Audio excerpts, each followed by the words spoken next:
अरे भैया बोल भैया काहे ले पीछे से? भाभी के कॉल आइल रहे। वो कहली की चाची की तबीयत खराब बा। तो अकेले काहे आइले हा? चाची के लेके आ सकत रहले ना। आगे से ध्यान रखब, गलती हो गई। फोन दिखाओ अपन। एकर अंदर हमार पर्सनल मैसेज और फोटो। हाँ हमरा उहे देखे के बा। फोन दिखाओ। अरे फोन दिखाओ हमरा। हमरा और भाभी के चक्कर चलता। ई में हमार मैसेज बा, भाभी के मैसेज और फोटो बा। जे करे के बा कर ले, हमार चक्कर चलता। प्यार करेली हमरा से।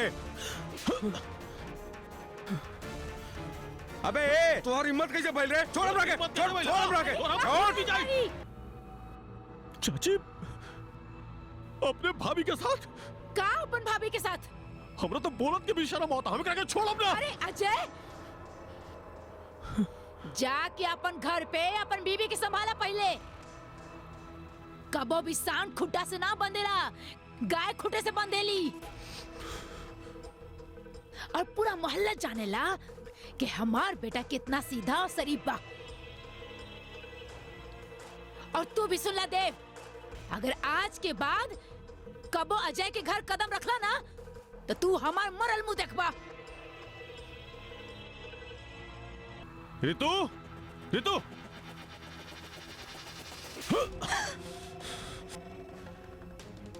संजना ये तो बच्चलन बढ़ले बिया। वो देव भी कोनो कम नहीं के।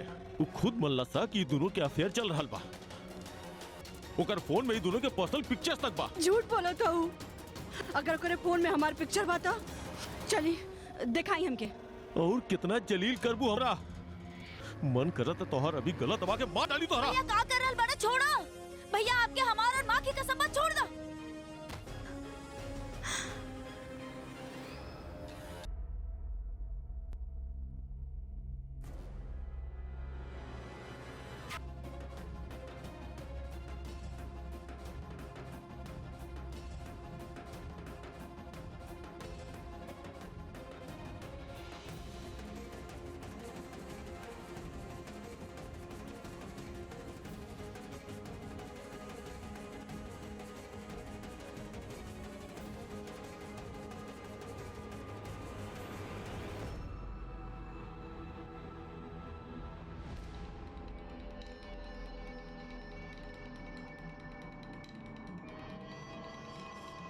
भाभी, भाभी, भाभी, भाभी, भाभी, भाभी, आप चिंता मत करिए, हम आ गइल बानी। भैया प्लीज यहाँ से चल जाइए। भाभी बिल्कुल चिंता मत करिए, हम आ गइल बानी। सब ठीक कर दूंगा। भाभी हम आपके ये हालत में छोड़ के ना जाए।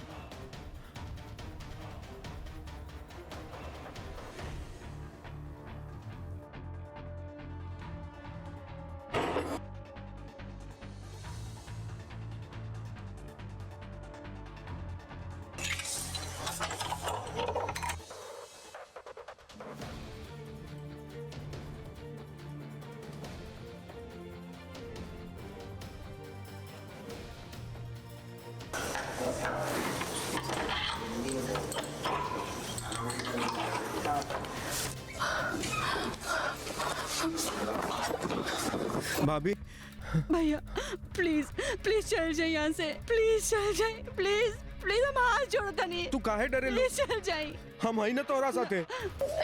हम तोरा से प्यार करेनी ना भैया प्लीज।